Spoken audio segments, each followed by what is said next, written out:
You can't be successful if you can't stand stress. You know, I was talking to some pastors. Must have been. I was here, I think 6 months ago, and because I come a few times a year. So about 6 months ago, I think I was here, and I met with two pastors in Negros, and I think one of them's got 100 and something churches that he oversees, and the other one's got maybe 200 and something churches that he oversees. And they're apostolic, you know, they're pioneering, you know, type guys and like that. So anyhow, we're having a coffee and we're talking, and I said to them, you know, I said, my heart is to expand what we're doing in the Philippines and also plant more churches in New Zealand. Our specialty is we go into ganglands, and we're prostitutes and gangs and drug dealers, and so you know, I came out of that scene. I was a drug addict and gang guy, and got, you know, met God in '86, and you know, went on a journey. So anyhow, and what, just to agree with what you said, they said to me, they go, Pastor Danny, if you want to grow bigger, you have to learn how to handle stress, you have to learn how to handle accusations, condemnations, and they said, and problems. They said the more problems you can solve, the bigger you can grow.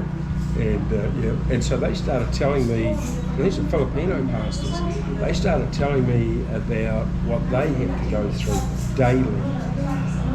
And I'm going, brother, I'm small change. I'm, you know, compared to those guys. I want to help more people, but the price to pay is, you know, you got to live in hell. You know, if you're going to reach to people who are living in it, you got to live there with them. And the hell is the you know, the knuckleheads on you know, on your what are they, multimedia, that have always got something bad to say. You know, they're the accuser of the brethren. You know, it's like, yeah. So one of the things that for us, there were two challenges that I made when we got our license.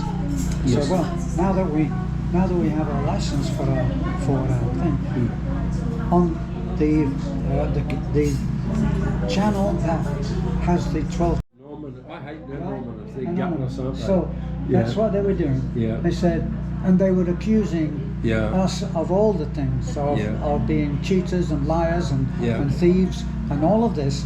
And I said, if any one of you will come to the police station close to you, yes, I will meet you there.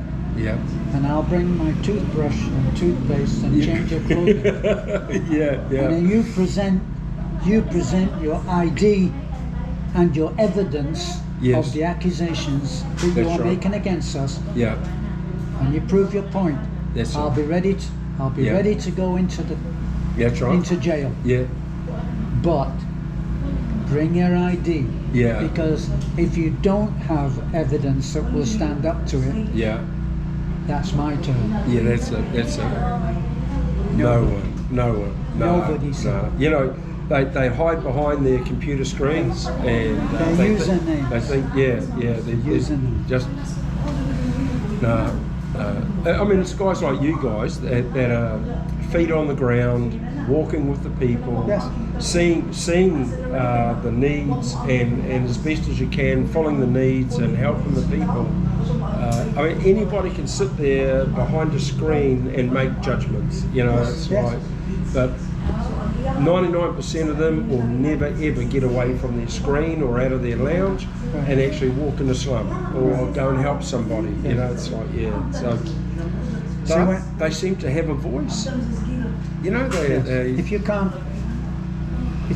create a good effect on someone, then rather than create no effect, you'll spread poison. That's what they do. Yeah, that absolutely. One of our people who funded us a lot. Yeah, absolutely amazing work. It's well, that's why I'm talking to you. It's only I think 18 months ago to 2 years now. We decided that if we were not careful, we would, because we don't take any pay for what we do, and we would end up with nothing. Yeah, that's right. We would, Yep, and we that's would have exactly given all of it away. Like what you just said, that if the demand is there and it's some child, how can you say no? So you end up, our charity owes us 500,000 pesos. Yeah.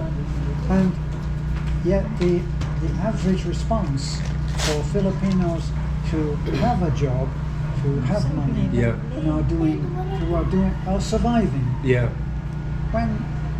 When we had a bus, we bought a bus so that we could take the kids to church. Right? That's right. I'm talking about a mini bus. Yeah, that's right. That's right. I remember that. It was bigger than usual. It wasn't just a small. That's right. That's it. Multi-cab. It was bigger than that. Yeah. And we used I was so impressed with that. Like you inspired me. Like, and I said to our guys on Singing Hall, I said, mate, let's get a bus, and then we'll get somebody to drive around the island picking up kids and bringing them to church, and we can feed them at church. That's what we did. So that's what we did. And when that had run its course, and we realised that it wasn't doing what was needed, that's right. We gave it to the orphanage. Yes. That we know.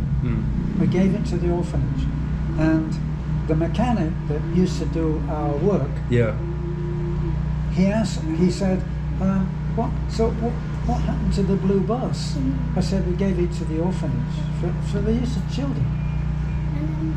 He said, why? Why, yeah. Why would you give the bus to the children? Yeah, that's it. Why would you do that? Yeah. We have light.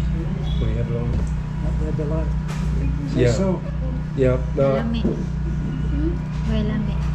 Like, how to put it? I get that as well. I get, and it's a shame.